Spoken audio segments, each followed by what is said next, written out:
Orly, c'est une ville qui a montré le chemin, qui a montré que la crise urbaine, ce n'était pas une fatalité, qu'on pouvait y faire face, que ça supposait des moyens, de la volonté, du suivi politique, de la clairvoyance.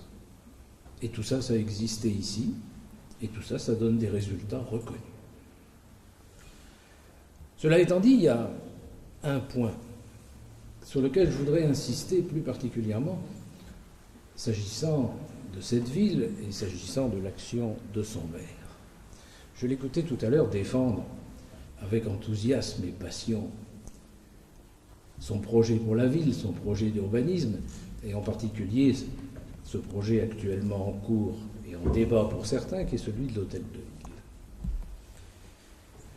Gaston l'a dit tout à l'heure, mais je crois que ça vaut la peine d'y revenir. Cette construction, ce n'est pas seulement un bâtiment, c'est beaucoup plus que ça.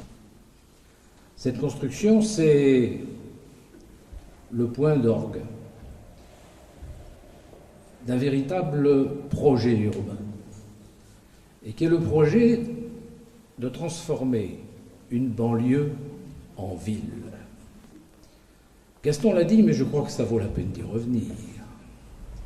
La banlieue, de tout temps, ça a été un terme péjoratif. La banlieue, c'est ce qui est hors la ville. C'est ce qui a poussé de briques et de broc. La banlieue, et en particulier cette banlieue sud de Paris, mais c'est la même chose au nord, c'est un espèce de composite de pavillons, de cités, d'équipements plus ou moins suffisants, disposés non pas en fonction d'une logique urbaine, mais en fonction des opportunités foncières du moment. Orly était dans cet état-là il y a 20 ou 25 ans, bien entendu. Et le projet de Gaston Viens, celui qu'il a mis en œuvre avec son équipe, ça a consisté à transformer profondément cette situation et à faire de ce morceau de banlieue une ville. Une véritable ville avec un cœur, avec un lieu central, avec un lieu qui symbolise et qui en même temps concrétise l'unification de ces différentes composantes géographiques et sociales. C'est un grand projet. Ceux qui le dénigrent aujourd'hui, Gaston les accusait tout à l'heure de mauvaise foi. Je crois qu'il n'a pas tort. Mais je voudrais ajouter une autre hypothèse. Je pense que ceux qui dénigrent ce projet, c'est peut-être aussi parce qu'ils ne l'ont pas compris. Parce que pour eux, la banlieue de briques et de broc, la banlieue un peu n'importe comment, somme toute c'est comme ça, c'est naturel, c'est normal.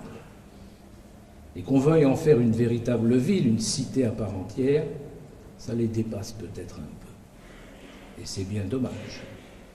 Mais heureusement, je dirais qu'à la direction de la ville, il y a quelqu'un qui a vu un peu plus loin qu'eux, et depuis déjà un certain nombre d'années.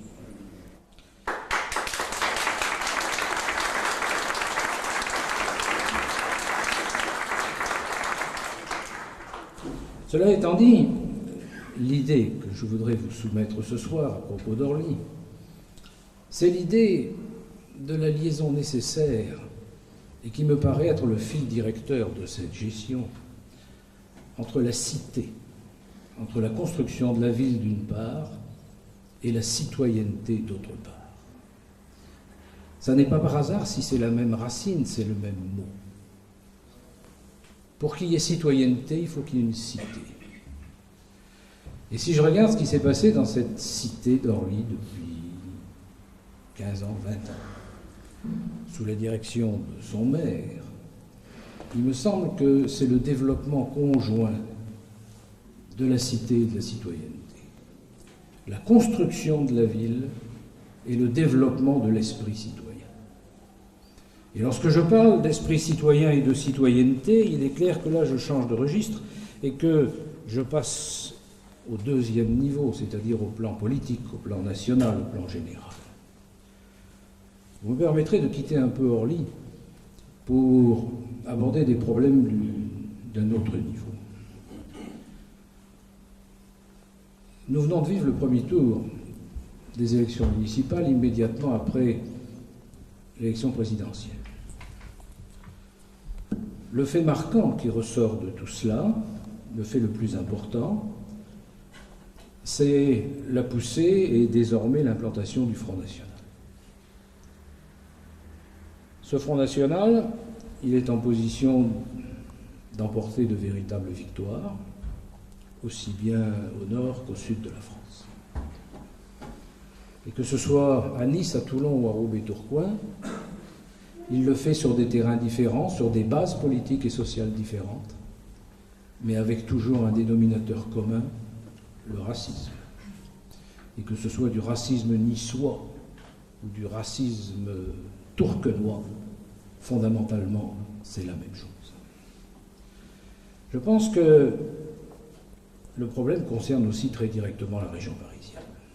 Et je ne vous cache pas que j'ai été très fortement impressionné. Lorsque j'ai vu, dans un journal du soir, comme on dit, la carte des résultats du Front National en région parisienne. C'est une carte qui fait mal. Parce que le Front National, en région parisienne, c'est le grand parti populaire et ouvrier. Nous savions déjà, après les élections présidentielles, que c'était dans l'électorat ouvrier que le Front National faisait ses meilleurs scores. Maintenant, nous savons que c'est dans les municipalités communistes que le Front National bat tous ses records. Et je pense qu'il y a là un problème qui dépasse très largement les questions d'enjeux municipaux. Il y a un problème de développement global de notre société et de son avenir politique. Et c'est pourquoi je considère que ce qui se passe à Orly est significatif et grave. Je comprends bien que du côté du Parti communiste, on veuille faire face à la poussée du Front National, c'est normal, il faut le faire.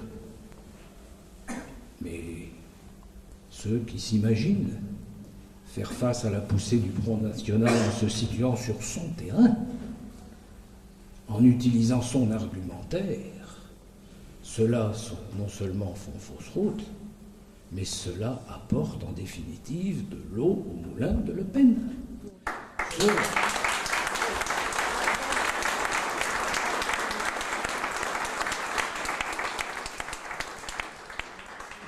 La sécurité en milieu urbain, c'est une vraie question, c'est un problème sérieux dont il faut traiter avec sérieux, c'est-à-dire avec modération, efficacité, comme ça a été fait tout à l'heure ici. Mais brandir le thème sécuritaire dans une campagne électorale avec les termes que l'on sait, ça c'est tout autre chose, ça n'a plus rien à voir, c'est pas régler les problèmes de sécurité, c'est attiser et exploiter des peurs. Et ces peurs, on sait où elles mènent, ces peurs, elles conduisent directement au racisme. Et elles alimentent les courants racistes. Donc je crois que ce qui se passe ici à Orly a un intérêt qui dépasse le cadre communal et que ça va au-delà. Et à cet égard, je veux reprendre l'épisode auquel Gaston Viens faisait allusion tout à l'heure. Le Front National n'a pas été capable de présenter une liste dans cette ville et il a accusé le maire d'exercer des pressions. Je ne sais pas si c'est les pressions du maire qui l'ont empêché, mais en tout cas, je tiens à féliciter chaudement ce maire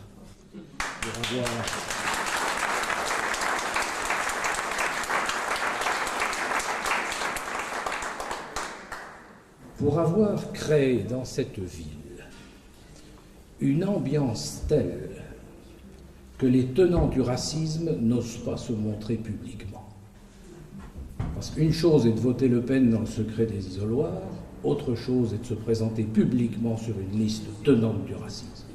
Et je pense que le début de la responsabilité civique, ça commence là. Et je pense que ça n'est pas par hasard si, à Orly, ils n'ont pas pu le faire. Et je pense que c'est une excellente chose pour la démocratie et qu'il est bon qu'il en aille ainsi ailleurs. Et c'est pourquoi je conclurai mon bref propos en disant que l'intérêt de cette ville, c'est que précisément, elle joint les problèmes de la cité, les problèmes locaux, avec les problèmes d'ensemble, avec les problèmes globaux auxquels nous sommes confrontés à l'échelle nationale. La gestion municipale de l'équipe dirigée par Gaston Viens, c'est une gestion que j'ai définie comme une gestion de construction de la cité et de développement de la citoyenneté. En disant cela, je rejoins bien évidemment le problème d'ensemble de la gauche française. La gauche française, je dirais deux choses à son propos. La gauche française, elle existe. Ceux qui prédisaient, qui pronostiquaient la fin du clivage droite-gauche ont intérêt aujourd'hui à faire preuve de prudence et de modestie. Le résultat des élections présidentielles a été quand même intéressant et il a apporté un démenti cinglant à ceux qui annonçaient la mort de la gauche en France. La gauche existe et elle a de l'avenir. Cela étant dit, son avenir, il n'est pas tout tracé. Son avenir, il n'est pas tout tracé parce que cette gauche, du point de vue de l'organisation, elle est en piètre état. Les deux grands partis, qui chacun dans leur genre continuent à la diriger, sont des partis qui sont nés ensemble d'une scission au Congrès de Tours en 1920.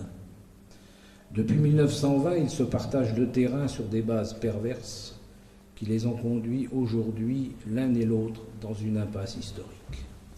La gauche, elle est à reconstruire. Et je pense que ce sera un long travail et un travail difficile. Ce travail de reconstruction de la gauche, il est engagé de plusieurs côtés, et un certain nombre de gens suivent, je dirais, leur voie dans ce domaine. Et parmi les voies de la reconstruction de la gauche, il y en a une qui est bien représentée à Orly. Et je conclurai en disant que les électeurs orlysiens sont des femmes et des hommes qui ont de la chance. Parce qu'en votant pour la liste dirigée par Gaston Viens, ils font deux choses à la fois. Ils votent pour leur intérêt municipal bien compris, parce qu'ils ont intérêt à voter Gaston Viens. Et en même temps, ce qui ne gâte rien, ils participent efficacement à la reconstruction de la gauche française. Et ça, c'est encore mieux.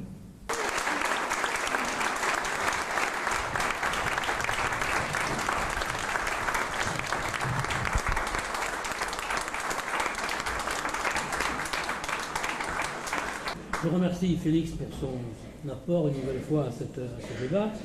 Et avant de passer la parole à Marie-Noël, je voudrais rectifier un oubli. J'ai oublié de saluer tout à l'heure la présence d'un camarade que nous aimons beaucoup, Mac Gentil, qui était le compagnon de Salvador Allende, qui est un ancien dirigeant illustre du Parti socialiste chilien.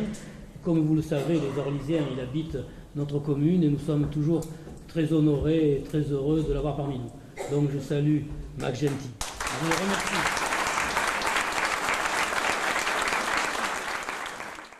J'ai tout à fait le hasard de la vie fait que je connais bien Paul Mac-Gentil parce que quand il est arrivé à Massy, donc nous habitions Massy tous les deux, et je me rappelle de ses premiers combats du Chili qui essayait de résister après le coup d'État, mais jamais abattu. Et je crois que la gauche française, même quand les choses ne vont pas bien, et pour le coup elles vont un petit peu mieux que ce qu'on avait un peu redouté, la gauche française ne doit pas être abattue. C'était pour moi une évidence de répondre à l'appel de Gaston quand il m'a dit « Est-ce que tu es prête à venir à un meeting à Orly ?» Une évidence parce que peut-être que vous le mesurez peu, vous, les habitants d'Orly, mais quand on est un nouveau maire élu dans une ville de banlieue, Orly et Gaston Viens, c'est une référence, je dirais, quasi obligée. C'est la référence de l'innovation, c'est la référence justement du pari de faire que la banlieue, Félix l'a parfaitement dit, que la banlieue devienne une vraie ville, un vrai lieu de citoyenneté, un lieu de dignité. Et quand j'ai été élue maire d'Athis-Mons, bien que j'étais déjà un peu rouée dans la vie politique d'élu local, je me suis très vite intéressée à ce qui s'était passé à Orly.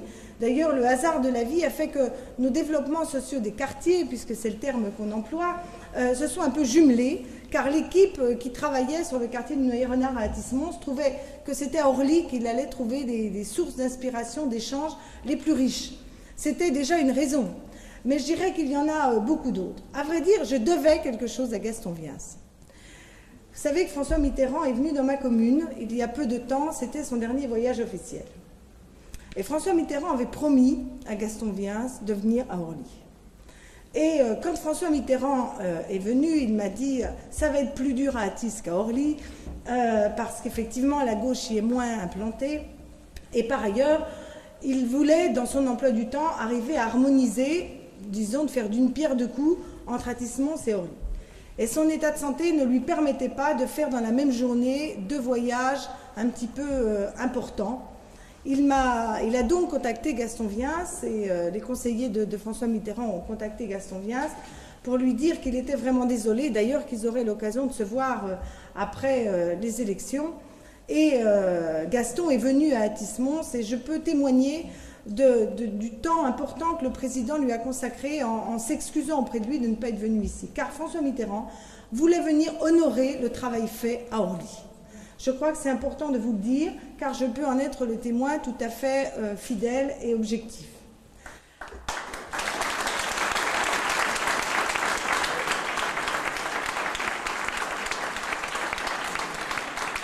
Je lui devais donc bien de venir témoigner à mon tour du travail qui est fait dans cette commune.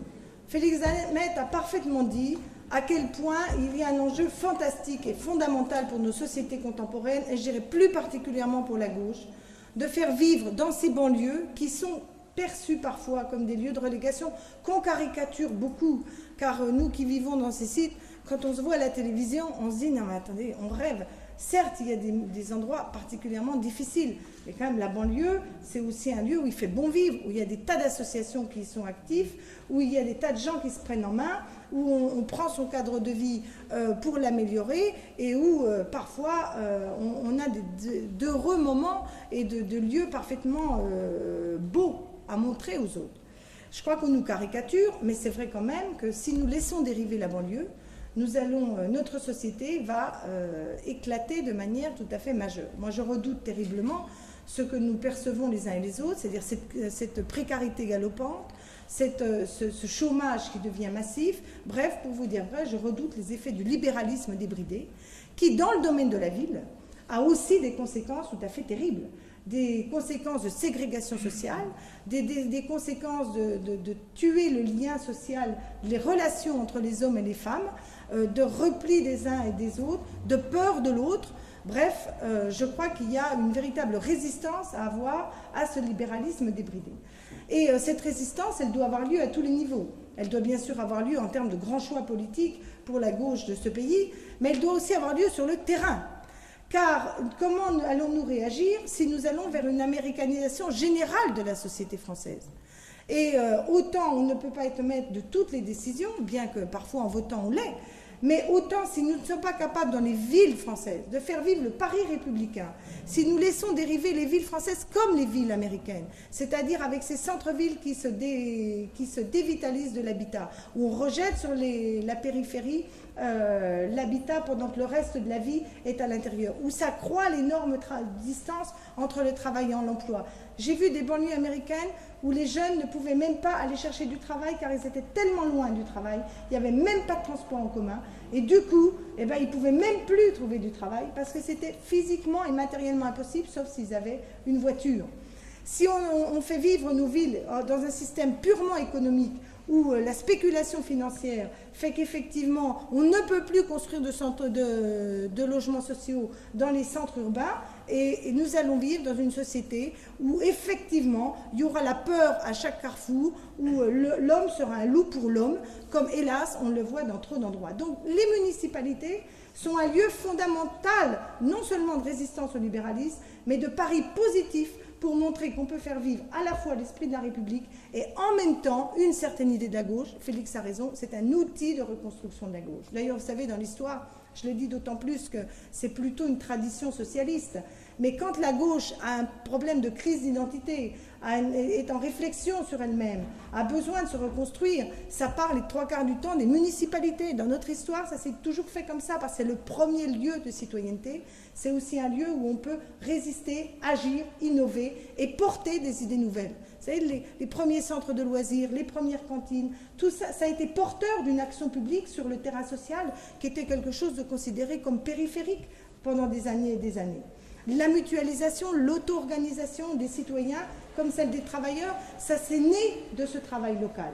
Donc nous sommes, sous une certaine forme, devant le même enjeu, devant un monde où tout se mondialise, où le libéralisme devient la loi générale. Est-ce qu'à travers des expériences municipales, notre travail municipal, et particulièrement en zone urbaine, on va être capable d'inventer une gauche de demain et en même temps une civilisation qui soit une civilisation de justice sociale, de dignité et d'égalité.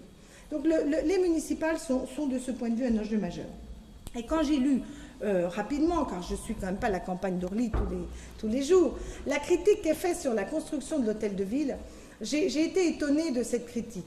Parce que je crois que quand on travaille pour l'espace public, quand on travaille pour le lieu public, quelque part, c'est l'esprit public qu'on entretient. Vous savez, quand dans une cité ou dans une ville, les places sont abandonnées, les aires de jeu pour enfants sont des vagues bouts de bois qui se bagarrent en duel et où finalement les enfants ne vont plus, où le lieu public n'est plus un lieu où on se reconnaît, on trouve une sorte d'image qui vous renvoie la dignité que vous attendez, quand c'est négligé, quand ça n'apparaît pas opérationnel, quand ça n'est pas central, quand vous avez l'impression que l'espace public fout le camp, qui n'est pas suffisamment bien traité, c'est l'esprit public collectif qui est en déshérence.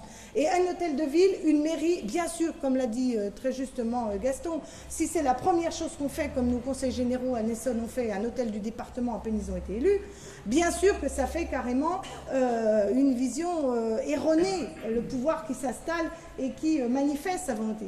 Ici, ça vient comme un point d'orgue sur un travail qui a été fait de couture, de reconstruction de la ville, de lien entre les différents quartiers, de rénovation de l'habitat. Bref, moi je crois fondamentalement que l'espace public et le lieu public sont des éléments fondamentaux de la dignité, car ça correspond à l'image collective et ça doit être aussi des occasions de rencontres et de lieux de participation des uns et des autres. Alors, l'autre raison pour laquelle je crois que c'était tout à fait normal que je vienne soutenir Gaston Vias ce soir, c'était aussi que j'ai des souvenirs avec lui qui sont des souvenirs de ministre et de maire.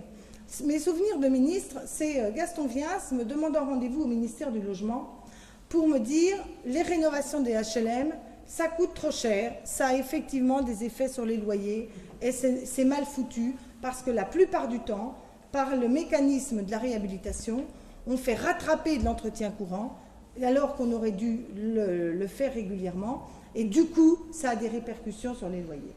Il fait partie de ceux qui m'ont convaincu qu'il était nécessaire de traiter, notamment avec ce département du Val-de-Marne, où il y avait un effort important de réhabilitation de logements sociaux qui était indispensable, de signer une convention pour que l'État améliore ses subventions dans la réhabilitation, puisqu'on avait fait un taux de subvention qui était de 40%.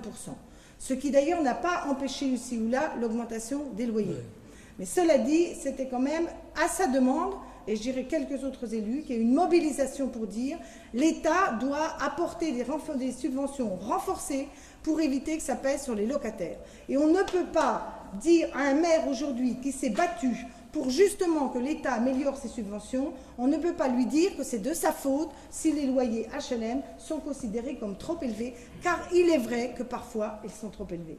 Ils sont d'autant plus élevés qu'effectivement, les aides à la personne, vous savez, la fameuse APL, depuis notamment que le gouvernement de M. Balladur, ils n'ont pas actualisé l'APL. Les loyers continuent à augmenter, plus que le coût de la vie, partout en France d'ailleurs. Les loyers HLM augmentent plus que le coût de la vie partout en France. Dans le même moment, le gouvernement n'augmente pas l'aide personnalisée au logement. Et donc, effectivement, les familles vivent des difficultés. Mais ne nous trompons pas d'adversaires. ne nous trompons pas d'adversaire. L'adversaire, c'est la responsabilité de l'État d'une part, et d'autre part, c'est vrai aussi que c'est la situation dramatique du chômage et des ressources, des revenus de nos concitoyens qui, soit parce qu'ils sont au travail partiel, soit parce qu'ils sont chômeurs, soit parce que leurs salaires ne suivent pas le coût de leur loyer, ont de plus en plus de difficultés à faire face à ces dépenses. Alors, je crois que le travail de rénovation ici a été globalement bien fait. Moi, je m'étais attachée, et Gaston vient sur ce qu'on en parlait tous les deux, sur les rénovations, justement, non seulement il y avait le problème du coût des subventions, mais c'était de veiller à ce que les rénovations correspondent bien à l'attente des gens. J'avais fait une circulaire qui disait que désormais, quand il y aurait de l'argent public donné pour la réhabilitation du logement social, les citoyens devraient donner leur accord, les habitants devraient donner leur accord. Soit parce qu'une association aurait signé, l'association de locataires aurait signé une sorte de convention de réhabilitation, dans quelles conditions elle se faisait, pour quel type de travaux et à quel prix, soit si l'association n'était pas d'accord, on faisait voter les habitants. En cas de majorité, eh ben, c'était le vote des habitants qui s'imposait. S'il y avait trop peu de votants, on trouvait un système qui s'appelle la minorité de blocage. Bref, dans cette question de la rénovation des HLM, la participation concrète des gens est fondamentale. Moi, j'ai vu combien de réhabilitations où on faisait des pavés autobloquants, on repeignait dehors, et où à l'intérieur, on continuait à entendre les chasses d'eau du voisin, il y avait un boucan d'enfer, les cages d'escalier étaient toujours mal entretenues, ou bien l'électricité était tout juste aux normes. Hein. J'ai vu tellement de réhabilitations comme ça que la participation des gens, la gestion des HLM proche des gens est quelque chose de fondamental. Et je trouve que la proposition qui est faite par Gaston Viens, dans une ville où il y a 5000, environ 4000 à 5000 logements, qui appartient à un office, c'est-à-dire le PAC du Val-de-Marne, de créer un office local, communal, me paraît une extrêmement bonne chose. Parce que les exemples se multiplient, ces grands monstres humains qui font que vous avez des 40 000, 50 000, 90 000 logements à l'OPAC de Paris, hein, et bien vous avez forcément, dans ce genre de structure, il est extrêmement difficile d'avoir la transparence, d'une part. Bon, il y en a plus, à mon avis, dans l'OPAC du Val-de-Marne qu'à l'OPAC de Paris, vous me direz que c'est pas dur. Mais il n'en demeure pas moins que ces grands monstres ne peuvent pas être gérés proches des gens. Or, s'il y a vraiment un sujet où on peut considérer que le citoyen, c'est quand même mieux en général que le technicien, c'est quand même bien le logement. Parce que j'ai entendu combien de fois des gens qui me disaient « Oh oui, mais ils ne sauront pas voter pour savoir s'il faut refaire les gouttières ou pas les gouttières ou les toitures qui fuient et autres. » Mais si les citoyens sont assez intelligents pour élire un président de la République, ils ne sont quand même pas crétins pour savoir comment il faut que leur logement soit ou non réhabilité dans tel ou tel secteur. Et puis s'il faut un peu plus de temps pour qu'ils soient convaincus que des travaux sont nécessaires, eh bien tant pis, c'est quand même eux qui vivent dedans et pas les autres. Donc je crois que sur ces sujets-là, la proximité de la gestion est un phénomène essentiel. C'est d'autant plus un phénomène essentiel que Gaston en a parlé, on se trouve quand même devant la question des attributions de logements en région parisienne. Car ce pouvoir d'attribution dans le logement HLM finit par être un outil d'aménagement du territoire plus puissant que bien des décisions publiques. Je reviens à l'exemple de Paris parce qu'il m'obsède un petit peu ces temps-ci, vu que je suis suis pas la seule. Mais quand vous voyez que dans une ville comme un office comme Paris, 90 000 logements, sur ces 90 000 logements, il y en a plein en banlieue parisienne.